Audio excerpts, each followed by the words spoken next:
sejahtera untuk kita semua. Saya Anjeli Pangaribuan, mahasiswi Universitas Negeri Medan, Fakultas Ekonomi Tambuk 2017. Adapun tujuan video saya ini untuk memenuhi tugas mata kuliah micro teaching, dan topik yang saya bawakan yaitu bagaimana keterampilan mengelola kelas. Pengertian pengelolaan kelas. Kelas merupakan lingkungan belajar yang diciptakan untuk mewadahi kepentingan pembelajaran dan digunakan siswa untuk mencapai tujuan tertentu. Selain itu, pengelolaan kelas merujuk pada penyediaan fasilitas bagi bermacam-macam kegiatan belajar siswa yang berlangsung pada lingkungan sosial, emosional, dan intelektual anak dalam kelas menjadi sebuah lingkungan belajar yang membelajarkan. Jadi, pengelolaan kelas sebenarnya merupakan upaya mendayagunakan seluruh potensi kelas, baik sebagai komponen utama pembelajaran maupun komponen pendukungnya. Tujuan pengelolaan kelas. Tujuan pengelolaan kelas menurut Sudirman pada hakikatnya terkandung dalam tujuan pendidikan. Tujuan pengelolaan kelas adalah yang pertama, penyediaan fasilitas bagi bermacam-macam kegiatan belajar siswa dalam lingkungan sosial, emosional, dan intelektual kelas. Yang kedua, fasilitas yang disediakan itu memungkinkan siswa belajar dalam bekerja. Dan yang ketiga, terciptanya suasana yang memberikan kepuasan, suasana yang disiplin, perkembangan intelektual, emosional, dan sikap serta apresiasi pada siswa.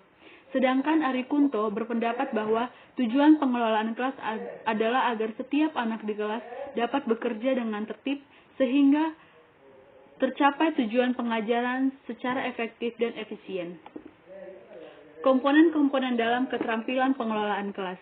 Yang pertama, preventif, yaitu keterampilan yang berhubungan dengan penciptaan dan pemeliharaan kondisi belajar yang optimal.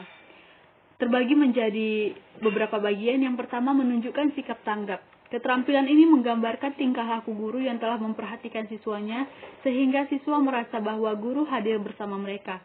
Yang kedua, memberikan perhatian. Pengelolaan kelas yang efektif terjadi bila guru mampu membagi perhatiannya kepada beberapa kegiatan yang berlangsung dalam waktu yang sama. Yang ketiga, memusatkan perhatian kelompok.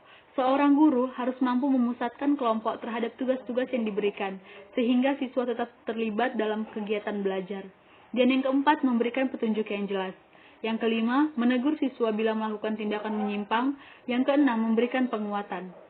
Yang kedua, reprensif, yaitu keterampilan yang berhubungan dengan kondisi belajar yang optimal, yaitu berkaitan dengan respon guru terhadap gangguan siswa yang berkelanjutan dengan maksud agar guru dapat melakukan tindakan remedial untuk mengembalikan kondisi belajar yang optimal.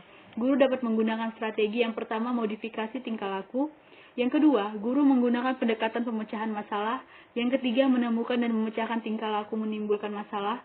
Di samping dua keterampilan pengelolaan kelas tersebut, guru perlu memperhatikan perihal lainnya seperti menghindari campur tangan yang berlebihan, menghentikan penjelasan tanpa alasan, ketidaktepatan memulai dan mengakhiri kegiatan, menyimpang, dan sikap yang terlalu bertele-tele. Prinsip-prinsip dalam pengelolaan kelas. Dalam melaksanakan komponen keterampilan pengelolaan kelas, perlu diperhatikan prinsip-prinsip dasar pengelolaan kelas. Yang pertama, kehangatan dan keantusiasan. Kehangatan dan keantusiasan guru dapat memudahkan terciptanya iklim kelas yang menyenangkan sehingga dapat mewujudkan kegiatan belajar yang optimal. Guru yang bersikap hangat dan akrab serta secara menunjukkan antusiasme terhadap tugas-tugas kegiatan atau siswanya yang lebih mudah melaksanakan komponen-komponen keterampilan pengelolaan kelas. Yang kedua, tantangan.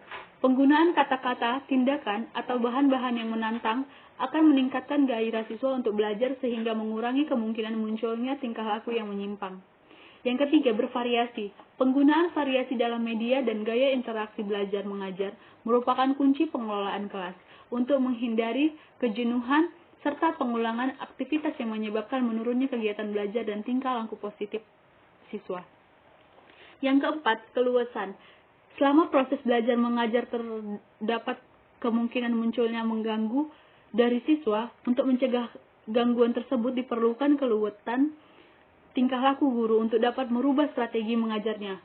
Mengajarnya dengan memanipulasi berbagai komponen keterampilan mengajar yang lain. Dan yang kelima, penekanan pada hal-hal positif. Cara guru memelihara suasana yang positif diantaranya adalah dengan memberi berfluktuasi terhadap tingkah laku siswa yang positif dan menghindari celaan terhadap tingkah laku yang kurang wajar dan menyadari akan kemungkinan kesalahan yang dapat dibuatnya sehingga akan mengganggu kelancaran dan kecepatan belajar siswa. Kesimpulan dari materi ini yaitu pengelolaan kelas juga harus melihat pendekatan umum untuk mendisiplinkan siswa. Ada 3 hal yang menjadi pendekatan yang paling efektif yaitu humanisme, negosiasi, dan modifikasi perilaku terhadap perilaku disiplin. Pada pendekatan modifikasi perilaku, ada beberapa strategi yang dapat mempengaruhi perilaku, antara lain mengawasi dan menghitung masalah-masalah perilaku. Berikan penguatan motivasi terhadap perilaku yang guru harapkan, hentikan perilaku yang tidak guru harapkan, ciptakan perjanjian perilaku dengan para siswa, ciptakan perkiraan tentang perilaku yang diinginkan, dan waktu jeda terkadang bisa menggunakan para guru dengan menghentikan lingkaran penguatan motivasi yang menyebabkan beberapa perilaku yang tidak diharapkan. Mungkin sekian yang bisa saya jabarkan. Jika ada kesalahan dan kekurangan dalam penjabaran saya mohon maaf. Terima kasih.